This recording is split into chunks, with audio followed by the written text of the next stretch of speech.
శ్రీరామాయణంలోనే కోపం వచ్చినటువంటి వాడు ధర్మం తప్పకుండా పరిశీలనాత్మకంగా నిగ్రహించుకొని కోపాన్ని ఒక ఉత్తమ సాధనంగా వాడుకున్న ఒక మహాపురుషుడు కూడా కనపడతాడు. నేను మీకు ఆ ఉదాహరణ చూపించాలి అంటే గౌతమ మహర్షి మహానుభావుడు. అంతటి గౌతమ మహర్షి యొక్క భార్య అహల్య, ఆమె మహాపతివ్రత, మహాతల్లి. వాళ్ళిద్దరూ ఎంతో గొప్ప జీవనం చేస్తూ ఎందరి యొక్క ఆర్తో పోగొట్టుకోవడానికి కారకులైనటువంటి వారు. అటువంటి గౌతమ మహర్షి యొక్క దంపతులు నివసిస్తున్నటువంటి కాలంలో ఇంద్రుడు అహల్య మీద తనకి ఉండిపోయినటువంటి కామము చేత ఒకానొక రోజున గౌతమ మహర్షి యొక్క వేషాన్ని ధరించి గౌతమ మహర్షి యొక్క ఉటజములోకి ప్రవేశించాడు. అది ఏ సమయంలో? తెల్లవారుజాము కాలంలో గౌతమ మహర్షి స్నానం చేయడానికి వెళ్ళారు. ఏదో కోడి పుంజై కూశాడు అలా రామాయణంలో లేదు. ఎందుచేత అంటున్నానంటే ఎన్నో రామాయణాలు ఉండొచ్చు. రామాయణాలన్నీ ఎందుకు వచ్చాయంటే తరించడానికి. నేను ఏమీ తక్కువ చేసి మాట్లాడటం లేదు. అసలు రామాయణాన్ని ఎలాగో అలా వ్రాయాలన్న సంకల్పం కలగడం, రాయడం అంత తేలిక విషయం ఏం కాదు. అది ఈశ్వరానుగ్రహం ఉన్నవాళ్ళు మాత్రమే చేసే పని. దాన్ని తక్కువ చేసి మాట్లాడడం కన్నా తక్కువతనం ఇంకోటి లేదు లోకంలో. అది ఈశ్వరానుగ్రహం పొందిన మహానుభావులు చేసినటువంటి పని. రామాయణాన్ని ఏదో ఒక రకంగా స్పృశించి అలా ఆలోచించి వ్రాయగలిగారు అంటే వాళ్ళకి సీతారాముల కృప కలిగింది, వాళ్ళు వ్రాయగలిగారు. కానీ వాల్మీకి మహర్షికి బ్రహ్మగారి వరం ఉంది. నువ్వు రామాయణం రచన చేయడానికి కూర్చుంటే రహస్యము ప్రకాశము రెండూ నీ మనసులో కనపడతాయి. అంటే ఆ రామాయణం పరమ సత్యమైనటువంటి విషయం. రామాయణంలో కల్పితమైనటువంటి విషయాలు లేవు. రామాయణం కానీ భారతం కానీ భాగవతం కానీ మూడు ఇతిహాసములు అంటారు.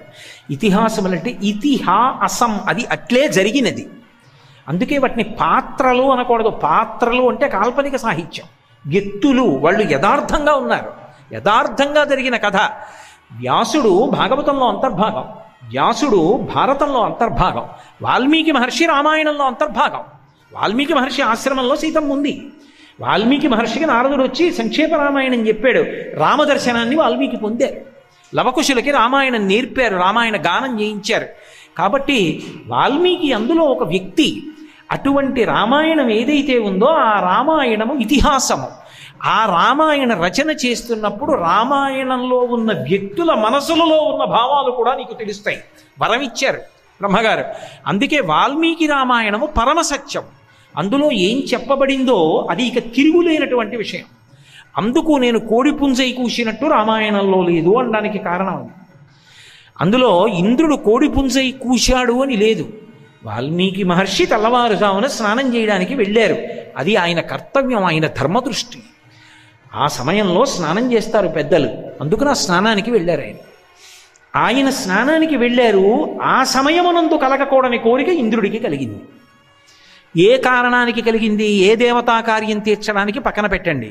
విధానము దోషభూయిష్టము, సమర్థించే ప్రయత్నం చేయడం కుదరదు. అవతారాగమనము, దాని గురించిన కాంక్ష, మృత్యుహేతువులు. ఇంద్రుడికి కోరిక కలిగింది. గౌతమ వేషాన్ని పొందాడు. గౌతమ వేషంలోకి వచ్చి తలుపు కొట్టాడు. అహల్య తలుపు తీసింది. ఎదురుగుండా వచ్చినటువంటి వాడు దాపరికంతో మాట్లాడలేదు. ఎప్పటి నుంచో నీ యందు నాకు మనస్సుంది, నీ సంగమ సుఖాన్ని అపేక్షిస్తున్నాను. గౌతముడు తిరిగి వచ్చే లోపల నువ్వు నాకు సంగమ సుఖాన్ని కటాక్షించమని అడిగాడు. వచ్చినవాడు ఇంద్రుడన్న విషయం, గౌతముడు కాడన్న విషయం, తన భర్త కాడన్న విషయం అహల్యకి తెలుసు. తెలిసి దేవేంద్రుడు అంతటి గొప్పవాడు అనేటటువంటి కారణము చేత ఆమె కూడా లౌల్యమునకు వశమై దేవేంద్రుడితో సంగమ సుఖాన్ని అనుభవించింది. ఈ విషయం శ్రీరామాయణంలో స్పష్టంగా ఉంది. నేనేమి కల్పించి మాట్లాడటం లేదు. అహల్యయే ఒక మాట అంటుంది. ఆ ఇంద్రుడిని ఉద్దేశించి మాట్లాడుతూ, కృతార్థాస్మి సురశ్రేష్ఠ గచ్చ శీఘ్రమిత ప్రభో. నేను కృతార్థురాలనయ్యాను, నువ్వు దేవేంద్రుడివి, అటువంటి నీతో సంగమాన్ని పొందాను. గౌతముడు వచ్చే లోపల తొందరగా వెళ్ళిపో. కృతార్థాస్మి సురశ్రేష్ఠ గచ్చ శీఘ్రమిత ప్రభో. తొందరగా వెళ్ళిపో, నన్ను కూడా గౌతముడి నుంచి రక్షించు. ఇంద్రుడు అన్నాడు, శుశ్రూణి పరితుష్టోస్మి గచ్చ శీఘ్రం యథాగతం. నేను నీ వలన పరమ సంతోషాన్ని అనుభవించాను, ఎలా వచ్చానో అలా వెళ్ళిపోతున్నాను అని ఆయన వెళ్ళిపోయాడు. ఇంద్రుడు బయటికి వచ్చేస్తున్నాడు గౌతమ వేషధారి అయి. గౌతముడు లోపలికి వచ్చాడు. ఆయన నిలువెత్తు అగ్నిహోత్రం ఎలా ఉంటుందో అలా ప్రకాశిస్తున్నాడు. తీర్థస్నానం చేసి వచ్చాడేమో, నీళ్లు జటల నుండి కారుతున్నాయి. మూర్తీభవించినటువంటి ధర్మం. ఆయన కోపానికి వశపడిపోయే అవకాశం ఉండదు. తనని తాను నిగ్రహించుకోగలడు, తనని తాను పరిశీలించుకోగలడు. తప్పు ఎక్కడ జరిగింది, ఆ తప్పుకి శిక్ష ఎంతవరకు వేసి దిద్దాలన్నది చూస్తాడు తప్ప వ్యవస్థని కోపమునకు వశుడైపోయి మాట్లాడే లక్షణం ఉన్నవాడు కాదు. ఇది గౌతముడి యొక్క గొప్పతనం. గౌతముడు చూసి చూడగానే గుర్తుపెట్టాడు, దోషం చేశాడని. నా వేషంలో వచ్చి చేయరాని పని చేశావు కాబట్టి అకర్తవ్యమిదం తస్మాత్ విఫలత్వం భవిష్యతి. నేను పురుషుణ్ణి అన్న భావన నీలో ఉంది కాబట్టి చెయ్యరాని పని చేశావు, కర్తవ్యము కానిది చేశావు. ఏది చెయ్యాలో అది చెయ్యలేదు, ఏది చెయ్యకూడదో అది చేశావు. అది చెయ్యడానికి నీకు ఆధారం నేను పురుషుడను అన్న భావన. నీ భావనకి కారణమైన నీ వృషణములు రాలి నేలపడిపోవుగాక, నీకు పుంస్త్వం ఉండదు ఇక అని పేతతర్వృషణౌ భూమౌ సహస్రాక్షస్య తక్షణాత్. గౌతముడి నోటి వెంట ఆ మాట రాగానే ఇంద్రుని యొక్క వృషణములు జారి నేలబడిపోయాయి. ఆయన పుంస్త్వం పోయింది. ఇక పైన ఇటువంటి తప్పు చెయ్యవు. తప్పు చెయ్యడానికి ఏది దోషమో దాన్ని తీసేశాను, ఇక నీకు తప్పు చేసే అవకాశం లేదు. సరే, తర్వాత ఏదో వెళ్ళాడు పితృదేవతల్ని ప్రార్థన చేశాడు, వాళ్ళు మేషాండములను ఇచ్చారు, అందుకే ఇప్పటికీ మేషము యొక్క అండములను భుజించకూడదు అని ఒక శాసనం ఇంద్రుడికి అమరుతాయమని. కాబట్టి ఇంద్రుణ్ణి అటువంటి శాపవాక్కుతోటి ధర్మం తప్పాడు కాబట్టి కారణం చెప్పి శపించాడు. అకర్తవ్యమిదం కార్యం, చెయ్యకూడని పనిచేశావు, అందుకు శపిస్తున్నానన్నాడు. మహర్షి తపస్సు తగ్గిపోతుంది, తపోఫలం నశిస్తుంది శాపాన్ని విడిచిపెడితే. అయినా ధర్మరక్షణ చెయ్యాలి, అందుకని ఇంద్రుణ్ణి శపించాడు భార్యని. ఇక్కడ మీరు చాలా జాగ్రత్తగా పరిశీలించాలి. నేను నా భార్యని విడిచిపెట్టేస్తున్నానని గౌతముడు అనలేదు. ఎందుకు అనలేదంటే ఒకటే కారణం, అసలు ఈ దేశ సంస్కృతిలో, ఈ దేశ సంప్రదాయంలో విడాకులన్న మాట లేదు, భార్యాభర్తలు విడిపోవడం అన్న మాట లేదు. సావో రేవో, ఒకసారి పెళ్ళయ్యాక అంతే.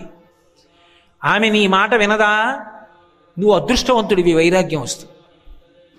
ఆమె నీ మాట వింటుందా, నువ్వు అదృష్టవంతుడివి, ఆమెతో కలిసి అనేక ధర్మకార్యాలు చెయ్యి.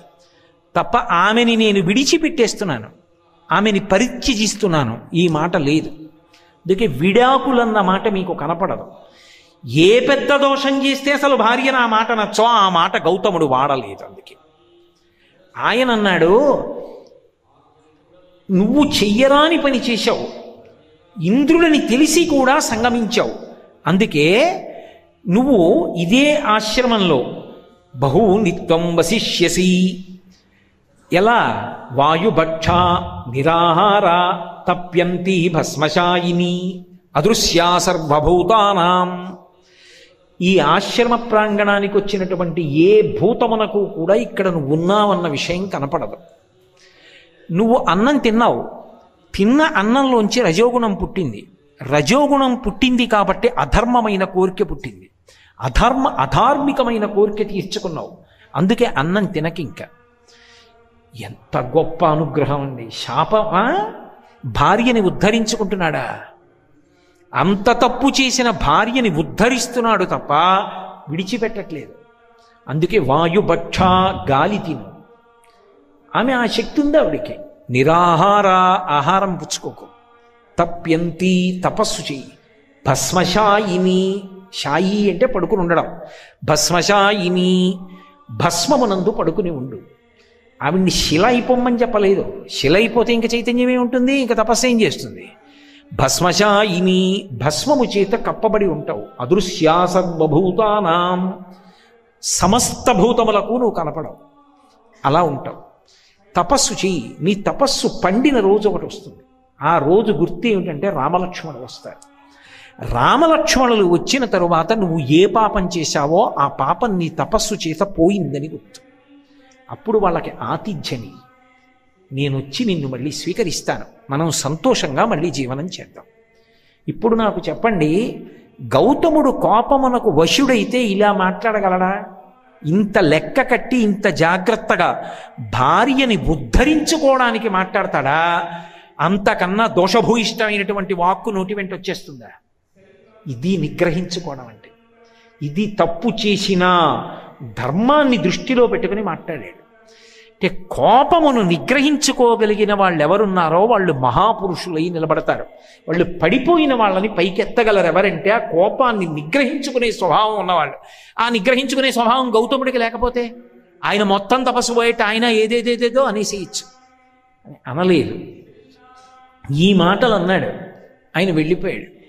బాలకాండలో విశ్వామిత్ర మహర్షిని రాముడు అడుగుతాడు, ఏమిటి ఇంత నిర్జనంగా ఉంది ఆశ్రమ ప్రదేశం అంటే? విశ్వామిత్రుడు ఎంతో బాధతో చెప్పాడు, ఒకప్పుడు ఎందరో అతిథులతో ఋషులతో అద్భుతంగా ఉండేటటువంటి ఆశ్రమం రామ, ఈ గౌతమాశ్రమంలో ఒకప్పుడు ఇలా జరిగింది అని. విశ్వనాథ సత్యనారాయణ గారు రామాయణ కల్పవృక్ష రచన చేశారు. అందులో బాలకాండలో అహల్యా వృత్తాంతం గురించి, అహల్యా శాప విమోచనం గురించి మహానుభావుడు రామాయణాన్ని అనుభవించి రామాయణాన్ని కల్పవృక్షంగా ఇచ్చి తరించిపోయినటువంటి వాళ్ళలో విశ్వనాథ సత్యనారాయణ గారు ఒకరు. ఆయన ఒక మాట అంటారు, ప్రభుమేనిపై గాలి పైవచ్చినంతనే పాషాణమొకటికి స్పర్శ కలిగి, ప్రభుకాలి సవ్వడి ప్రాంతమైనంతనే శిలకొక్కదానికి చెవులు కలిగి, ప్రభుమేని నెత్తావి పరిమళించినతోన యశ్వంబు ఘ్రాణేంద్రియంబునుంది, ప్రభునీలరత్నతోరణ మంగళాంగంబు కనవచ్చి రాతికి కనులు కలిగి, ఆ ప్రభుండు వచ్చి ఆతిథ్యమును స్వీకరించినంత హృదయ ఉపల వీధి ఉపనిషద్వితానములికి శ్రీరామ భద్రాభిరామమూర్తి యగుచుతూచే అన్నారాయణ. రాముడు వస్తూ ఉంటేట పంచతన్మాత్రలు పనిచేయడం మొదలుపెట్టాయి. ఆవిడ తపస్సులో ఉండిపోయింది. ఆ తపస్సులో ఎవరికీ కనపడకుండా తనలో తాను అంతర్లీనంగా వాయుభక్ష నిరాహార తప్యంతి భస్మశాయిని అయ్యున్న తల్లి బహిర్ముఖురాలవుతోంది. ఆ బహిర్ముఖురాలు అవడం వర్ణించారు విశ్వనాథ వారు. అబ్బా, ఏమి తపస్సు చేశాడో మహానుభావుడు. ఆ రామచంద్రమూర్తి వస్తూ ఉంటే ప్రభుమేనిపై గాలి పైవచ్చినంతనే పాషాణమొకటికి స్పర్శ కలిగి, రాముణ్ణి తగిలిన గాలి అహల్యకి తగలగానే స్పర్శ తెలియడం మొదలుపెట్టింది. అంటే చైతన్యం వస్తోంది, చర్మం పనిచేయడం మొదలుపెట్టింది, స్పర్శ వచ్చింది.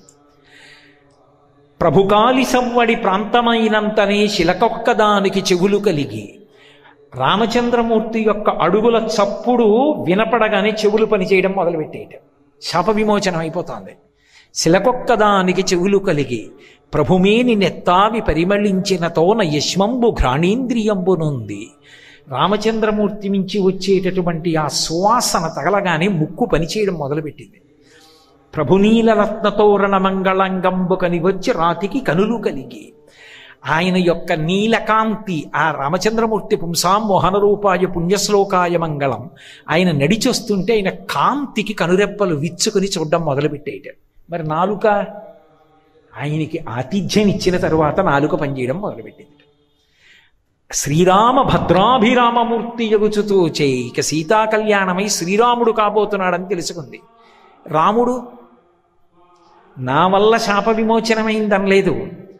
రాఘవౌతు తతస్తస్య పాదౌ జగృహుతుస్తథా స్మరంతి గౌతమవచ ప్రతిజగ్రాహ సాచతౌ అన్నారు మహర్షి. అహల్య ఇలా పైకి లేవగానే రామలక్ష్మణులు ఇద్దరూ వెంటనే కింద పడి అహల్య పాదములు పట్టుకుని నమస్కారం చేశారు. నేను నమస్కరించవలసినటువంటి లోకమాత అయ్యున్నది అహల్య. తన తపస్సు చేత తన పాపాన్ని పోగొట్టుకుంది. ఆమె పేరెత్తిన వాళ్ళ పాపాలు కూడా పోతాయి. ఇక ఆవిడ గతంతో సంబంధం లేదు. రెండు, తను బ్రహ్మచారిగా ఉన్నారు, ఎదురుగుండా ఉన్నది గృహస్థు మహర్షి యొక్క ఇల్లాలు. అంత తపస్సు చేసిన తల్లి. రాముడు నేల మీద పడి తన ధర్మాన్ని నిరూపించుకున్నాడు. ఆవిడ కాళ్ళకి నమస్కారం చేశాడు. ఆవిడ స్మరంతి గౌతమవచ, అది భర్త మీద గౌరవం అంటే. ఎంత గౌరవం తల్లికి! ఆయన మాట జ్ఞాపకానికి వచ్చింది. ఓ రామలక్ష్మణులు వస్తారు, వాళ్ళకి ఆతిథ్యం ఇమ్మన్నాడు. వెంటనే పిలిచి కూర్చోబెట్టి ఆతిథ్యం ఇచ్చింది. ఆవిడ ఇప్పుడు లోకములన్నిటి చేత పూజించి గౌరవింపబడవలసినటువంటి మహా ఇల్లాలు, మహాపతివ్రత, ఋషిపత్ని అయింది.